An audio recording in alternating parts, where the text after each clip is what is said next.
نحمدہ و نصلی علی رسولہ الکریم، اما بعد۔ محترم سامعین و ناظرین، فکر و دانش کے حوالے سے آپ کو اس فورم یعنی کہ یوٹیوب کے اوپر بہت سی چیزیں جو ہیں وہ مل سکتی ہیں اور بہت سی چیزیں موجود ہیں، اور اس بات میں کوئی شک نہیں کہ بڑے بڑے دانشور اور فلاسفر اور بڑے قد آور علماء جو ہیں وہ اس فورم پر اپنی اپنی خدمات پیش کر رہے ہیں اور اپنی صلاحیتوں کا اظہار کر رہے ہیں، لیکن یہ بات میں آپ کے سامنے دعوے کے ساتھ کر سکتا ہوں کہ اس دور کے اندر یا جو خیر القرون ہے ان ادوار کے بعد وہاں سے لے کر آج تک جتنے ادوار گزرے ہیں، جتنے بھی دانشور یا حکماء یا ادباء یا جتنے بھی فکر و دانش کے ماہرین اور فکر و دانش کی صلاحیت سے مالا مال لوگ گزرے ہیں یا اس وقت موجود ہیں،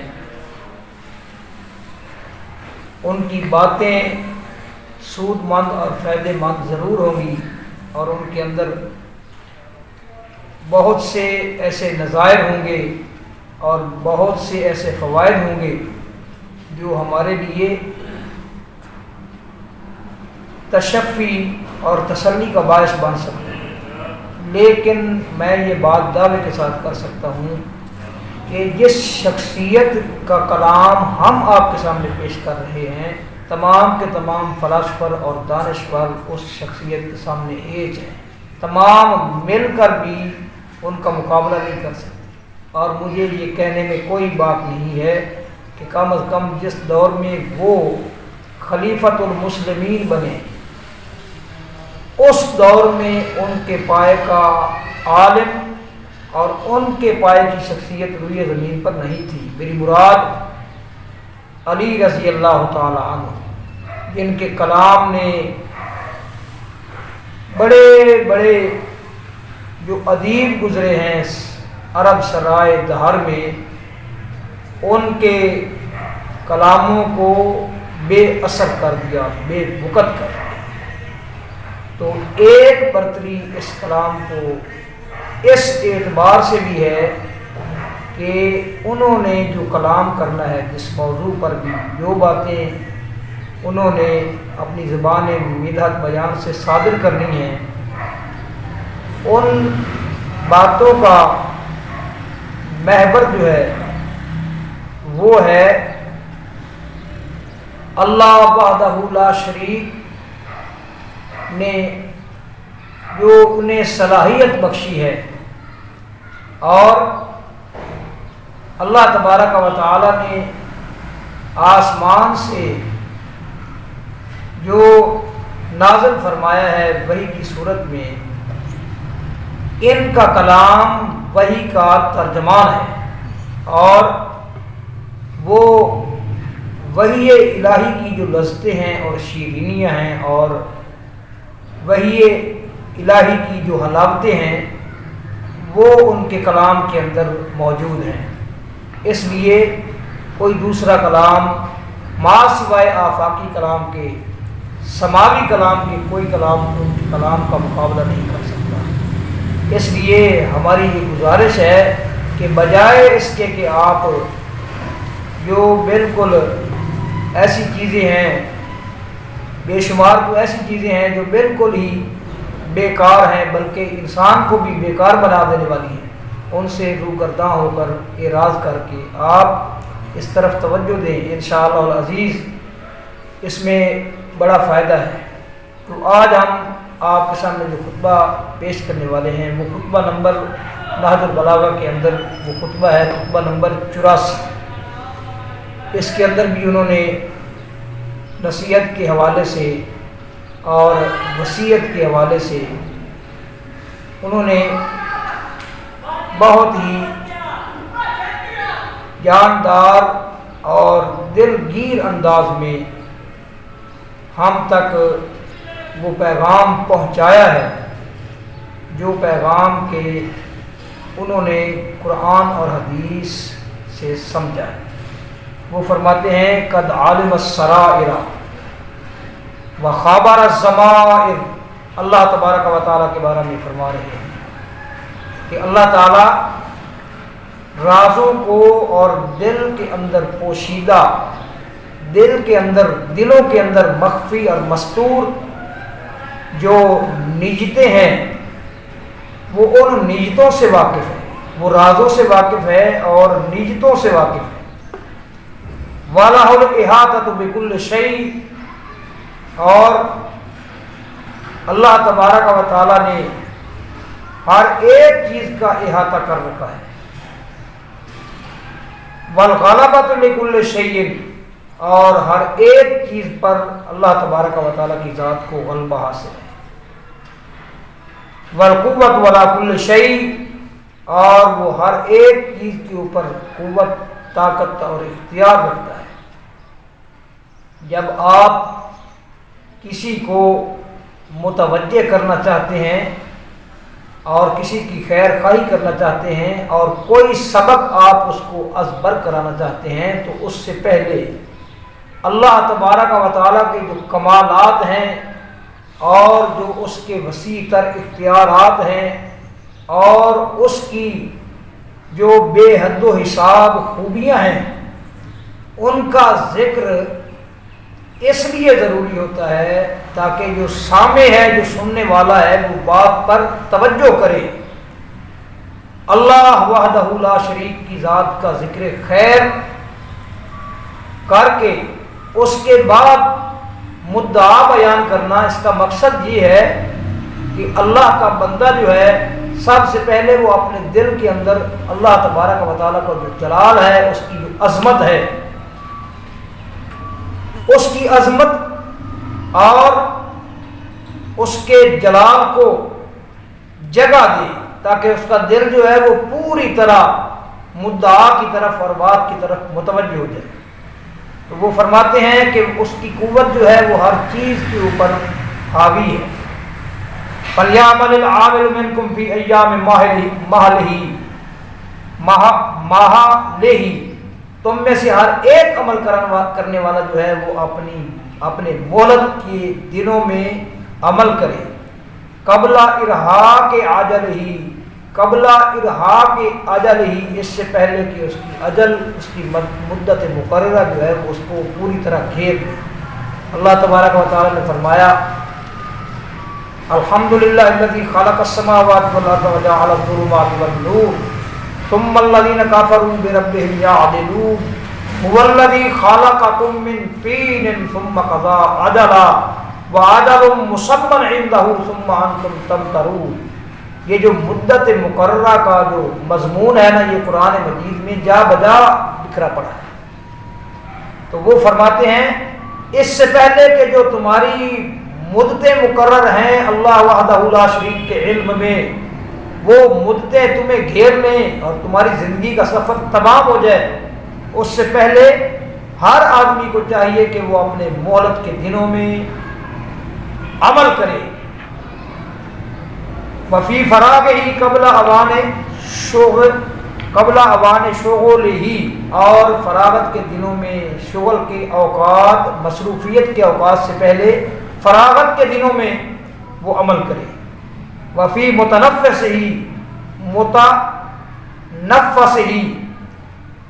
قبل ان یؤخذ بقاذبہ، اور جن دنوں کے اندر اس کے سانس جو ہیں وہ رواں دواں ہیں، چل رہے ہیں، اور اس کے سانس کا سلسلہ جو ہے وہ جاری اور ساری ہے، اس سے پہلے کہ قبل ان یؤخذ بقاذبہ، اس سے پہلے کہ گلے گھونٹ دیے جائیں، سانسوں کے رواں رہنے کے دنوں میں عمل کیا جائے۔ وَلْيُمَهِّدَ لِنَفْسِهِ وَقُدُومِهِ، اور ہر آدمی کو چاہیے کہ وہ اپنے لیے اور آگے بڑھنے کے لیے وہ تیاری کرے۔ جو انسان کی زندگی کا مقصد ہے کتاب و سنت کی روشنی میں اور وحی الہی کا جو پیغام ہے اس کی روشنی میں، وَلْيَتَزَوَّدُوا وَلْيَتَزَوَّدَ مِن دَارِ ظَانِهِ لِدَارِ اِقَامَتِهِ، وَلْيَتَزَوَّدْ چاہیے ہر آدمی کو کہ وہ زاد راہ لے اپنے کوچ کے گھر سے، اس دنیا کے اندر رہ کر وہ اپنے زاد راہ کا، اپنے توشہ آخرت کا اہتمام کرے اور اس کا انتظام و انصرام کرے، لدار اقامت ہی، جس گھر کے اندر اس نے ہمیشہ ہمیشہ کے لیے رہنا ہے، ٹھہرنا ہے، ٹھہرنے والے گھر کے لیے اس کوچ کے گھر سے ہی اس کا انتظام و انصرام کا۔ فاللہ اللہ ایھا الناس فی مستحفظکم من کتابہ واستودعکم من حقوقہ، اے اللہ کو بندو، اللہ تبارک و تعالی نے اپنی کتاب کے ذریعے کن چیزوں کی حفاظت تم سے چاہی ہے، اور اللہ تبارک و تعالیٰ نے اپنے جن حقوق کا مطالبہ تم سے کیا ہے ان حقوق کے بارے میں اور اللہ تبارک و تعالیٰ کی کتاب کی بتائی ہوئی ان چیزوں کے بارے میں اللہ سے ڈرتے رہو۔ فَإِنَّ اللَّهَ سُبْحَانَهُ لَمْ يَخْلُقكُمْ عَبَثًا، اللہ تبارک و تعالیٰ نے تمہیں عبث بیکار پیدا نہیں کیا، وَلَمْ يَتْرُككُمْ سُدًى، اور نہ ہی تمہیں کھلے بندوں آزاد چھوڑ دیا ہے، وَلَمْ يَدَعْكُمْ فِي جَهَالَةٍ وَلَا عَمَىٰ، اور نہ ہی اللہ تبارک و تعالیٰ نے تمہیں جہالت اور گمراہی کے سپرد کیا ہے۔ اللہ تعالیٰ نے آسمان سے کتابیں نازل کی ہیں اور اس روئے زمین، اس کرۂ ارض پر نبیوں اور رسولوں کا ایک لمبا طویل ترین سلسلہ جو ہے وہ جاری کیا ہے، تو اللہ تبارک و تعالیٰ نے تمہیں عبث و بیکار نہیں پیدا کیا اور نہ ہی تمہیں یوں ہی کھلے بندوں چھوڑ دیا ہے، اور نہ تمہیں اللہ نے گمراہیوں اور جہالتوں کے سپرد کیا ہے۔ قد سما آثارکم، اللہ تبارک و تعالیٰ نے تمہارے آثار مقرر کر دیے ہیں، وعالم اعمالکم، اور وہ تمہارے اعمال کو جانتا ہے، وکتب آجالکم، اور اللہ نے تمہارے آجال یعنی تمہاری مدتیں مقرر کر دی ہیں، لکھ دی ہیں، وانزل علیکم الکتاب تبیانا لکل شیء، اور اللہ تبارک و تعالیٰ نے تمہارے اوپر وہ کتاب نازل کی ہے جس میں ہر چیز کی وضاحت ہے، وَعَمَّرَ فِيكُمْ نَبِيَّهُ، اور اللہ تعالیٰ نے ازمانًا حتی اکمل لہ، اللہ تعالیٰ نے تمہارے اندر اپنے نبی صلی اللہ تعالیٰ علیہ وسلم کو ایک مدت تک ٹھہرایا، وَأَقْبَلَ لَهُ وَلَكُمْ فِي مَا أَنزَلَ مِن كِتَابِهِ دِينَهُ الَّذِي رَضِيَ لِنَفْسِهِ، اور جو اللہ تعالیٰ نے دین اپنی کتاب کے ذریعے پسند کیا، کتاب کے اندر پسند کیا، اس دین کو تمہارے لیے اور آپ صلی اللہ تعالیٰ علیہ وسلم کے لیے مکمل کر دیا۔ یہ ان کا جو فرمان کا یہ جز ہے اور یہ حصہ ہے۔ اللہ تبارک و تعالیٰ نے قرآن مجید میں فرمایا، الیوم اکملت لکم دینکم واتممت علیکم نعمتی ورضیت لکم الاسلام دینا۔ جناب علی المرتضیٰ رضی اللہ تعالیٰ عنہ کے کلام کا یہ حصہ اللہ تبارک و تعالیٰ کے اس فرمان کی ترجمانی کر رہا ہے، وضاحت کر رہا ہے۔ اللہ نے اپنے نبی صلی اللہ تعالیٰ علیہ وسلم کو تمہارے اندر ٹھہرایا، اور جس دین کو آپ علیہ الصلوۃ والسلام کے لیے اور تمہارے لیے پسند کیا، اللہ تعالیٰ نے اس دین کو کامل کر دیا۔ وَأَنْہَا إِلَيْكُمْ عَلَىٰ لِسَانِهِ مَحَابَّةً مِّنَ الْأَعْمَالِ وَمَكَارِهَهُ، اور اللہ تبارک و تعالیٰ نے جو پسندیدہ اعمال ہیں اور جو ناپسندیدہ اعمال ہیں، وہ پسندیدہ اور ناپسندیدہ اعمال نبی کریم صلی اللہ تعالیٰ علیہ وسلم کی زبان مدحت بیان کے ذریعے وہ تمام کے تمام اعمال جو ہیں ان کو انتہا تک پہنچا دیا، یعنی جو اعمال اللہ کو پسند ہیں وہ بھی آپ علیہ الصلوۃ والسلام نے پورے پورے بیان کر دیے، اور جو ناپسند ہیں وہ بھی پورے پورے بیان کر دیے۔ اور حضرت علی رضی اللہ تعالیٰ عنہ کے خطبے کا یہ جو حصہ ہے اگر آپ کو یاد ہے تو ہم نے جو پہلا خطبہ ان کا جو پیش کیا تھا آپ کے سامنے، اس خطبے کے اندر بھی انہوں نے اس چیز کا پورا احاطہ کیا ہے کہ اللہ کے نبی صلی اللہ علیہ وسلم نے دین کے حوالے سے کوئی چھوٹی یا بڑی چیز چھوڑی نہیں ہے۔ اللہ اکبر۔ اور فرماتے ہیں فَأَلْقَىٰ إِلَيْكُمُ الْمَعْذِرَةَ، وہ دلائل اللہ تبارک و تعالیٰ نے تمہارے سامنے کھول کر رکھ دیے ہیں۔ وَاتَّخَذَ عَلَيْكُمُ الْحُجَّةَ، اور حجت تمہارے اوپر تمام کر دی ہے۔ وَقَدَّمَ إِلَيْكُمْ بِالْوَعِيدِ وَأَنذَرَكُمْ بَيْنَ يَدَيْ عَذَابٍ شَدِيدٍ، اللہ نے وعید کو تمہاری طرف مقدم کیا نبیوں اور رسولوں کے ذریعے، آسمانی کتابوں کے ذریعے، اور اپنے آخری رسول صلی اللہ علیہ وسلم کے ذریعے تمام وعیدات جو تھیں وہ تم تک پہنچا دی ہیں۔ اللہ تعالیٰ نے مجرموں سے کس طرح نپٹنا ہے، اس نے مشرکوں کا کس طرح اللہ تبارک و تعالیٰ نے انجام کرنا ہے، اور اللہ نے کس طرح ان کا ایمان لینا ہے، کفار کے ساتھ اللہ تبارک و تعالیٰ کیا کرنے والے ہیں، منافقوں کے ساتھ کیا کرنے والے ہیں، فاسقوں کا اللہ تبارک و تعالیٰ فاسقوں کے خلاف کس طرح ایکشن لینے والے ہیں، یہ تمام چیزیں اللہ تعالیٰ نے اپنے محبوب صلی اللہ تعالیٰ علیہ وسلم کے ذریعے پہلے پہنچا دی ہیں۔ وَأَنذَرَكُمْ بَيْنَ يَدَيْ عَذَابٍ شَدِيدٍ، اور عذاب شدید سے پہلے تمہیں ڈرا دیا ہے۔ اللہ اکبر۔ فَاسْتَدْرِكُوا بَقِيَّةَ أَيَّامِكُمْ، فرماتے ہیں کہ تمہارے زندگی کے یہ جو باقی دن ہیں، ان باقی دنوں کے ذریعے اپنی پہلی جو تمہاری غلطی ہیں ان کی تلافی کرو، ان دنوں کو غنیمت جانو، اور وَاصْبِرُوا لَهَا أَنفُسَكُمْ، اپنے نفسوں کو ان دنوں کا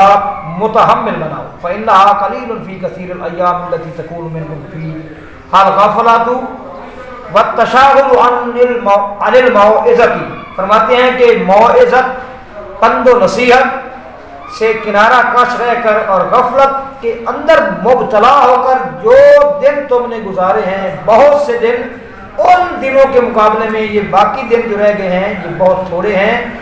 ان تھوڑے دنوں کے ذریعے جو زیادہ دنوں میں تم نے غفلتیں کی ہیں اور غلطیاں کی ہیں، اللہ کی نافرمانیاں کی ہیں، ان کی تلافی کر دیں۔ اور فرمایا وَلَا تُرَخِّصُوا لِأَنفُسِكُمْ، اپنے نفسوں کو رخصت، آزادی نہ دو۔ فَتَذْهَبَ، اگر تم اس طرح کرو گے، بِكُمُ الرُّخَصُ فِيهَا مَذَاهِبُ الظَّلَمَةِ، اگر تم اپنے نفسوں کو آزادی دو گے تو یہ نفس اور یہ آزادی تمہارے ساتھ کیا سلوک کرنے والی ہے اور اس کا کیا انجام برآمد ہونے والا ہے۔ فرماتے ہیں کہ یہ رخصتیں تمہیں ظلم کے راستوں پر لگا دیں گی۔ ولا تداہنوا، اور کمزوری، نرم روی کسی موقع پر اختیار نہ کرو، سستی، غفلت، کاہلی کا مظاہرہ کسی موقع پر نہ کرو۔ اگر ایسا کرو گے تو پھر کیا ہوگا؟ فَيَعْجُمُ بِكُمُ الْإِدْحَامُ، یہ کمزوری اور نرم روی جو ہے یہ تمہیں بیکار کر دے گی۔ یہ کمزوری اور بے ربی جو ہے یہ تمہیں اللہ کی نافرمانی کی طرف دھکیل دے گی۔ عباد اللہ، اللہ کے بندو، اِنَّ أَنْصَحَ النَّاسِ لِنَفْسِهِ أَتْوَاؤُهُمْ لِرَبِّهِ، اب ان کے اس خطبے کا کلائمیکس یعنی عروج آ رہا ہے، جس کی غرض سے انہوں نے سب سے پہلے اللہ وحدہ لا شریک کے محاسن اور اللہ تعالیٰ کے اختیارات اور کمالات کے ذریعے اپنی گفتگو کی تمہید باندھ کر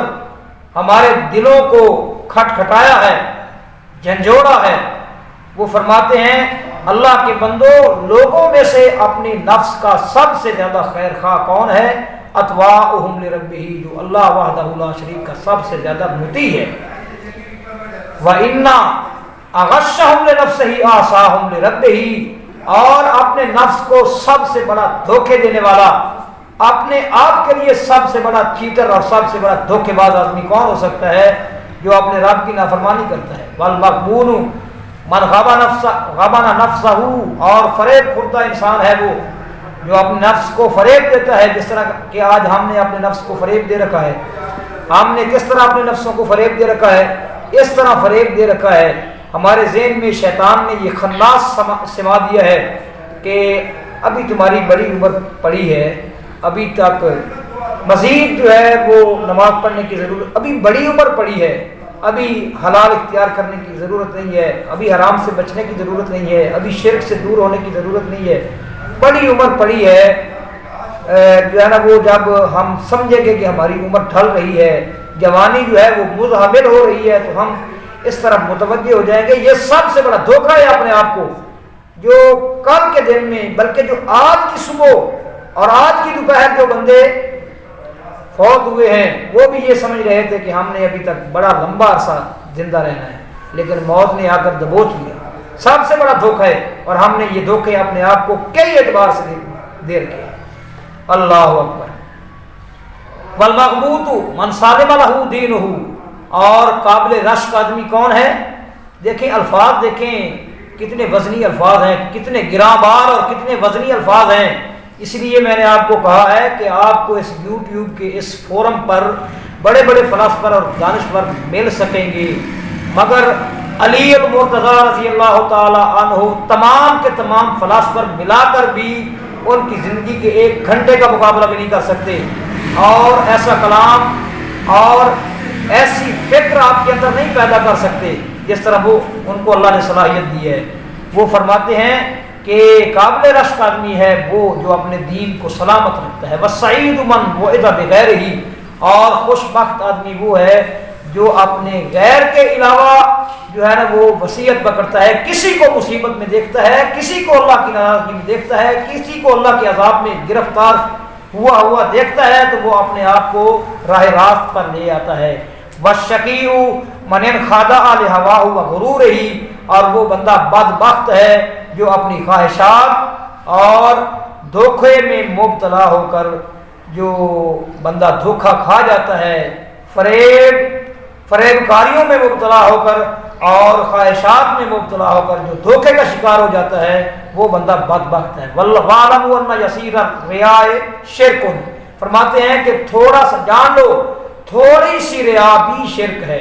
اللہ کے نبی صلی اللہ تعالیٰ علیہ وسلم نے ایک جانب یہ فرمایا ہے کہ 2 رکعت نفل نماز جو ہے وہ آپ جانتے ہیں لوگوں کہ وہ اللہ کے ہاں کتنی قیمت رکھتی ہے۔ 2 رکعت نفل نماز، تو لوگوں کو تجسس ہوا کہ کتنی قیمت رکھتی ہے۔ آپ علیہ الصلوۃ والسلام نے فرمایا پوری کائنات اگر ایک پلڑے میں رکھ دی جائے تو 2 رکعت نفل نماز جو ہے وہ پوری کائنات کے وزن سے وزنی ہے اور بھاری ہے۔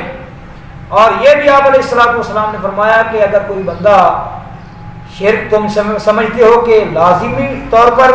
اگر اللہ کے مقابلہ میں کسی کو ند، کسی کو شریک بنائے تو پھر مشرک ہوگا، نہیں، 2 رکعت اگر کوئی ریاکاری کی دکھلاوے کی نماز پڑھتا ہے تو یہ بندہ شرک کرتا ہے۔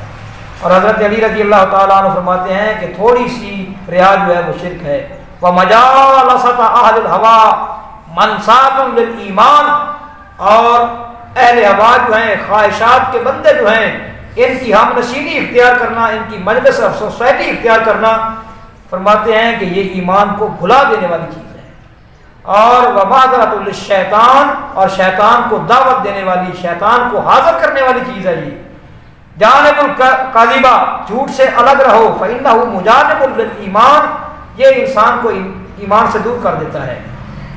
اور فرمایا صادق ولا شرف منجات کرامت، سچ بولنے والا جو ہے وہ نجات اور کرامت کی بلندیوں پر ہے۔ والکاذب ولا شفا محبات و مہانت،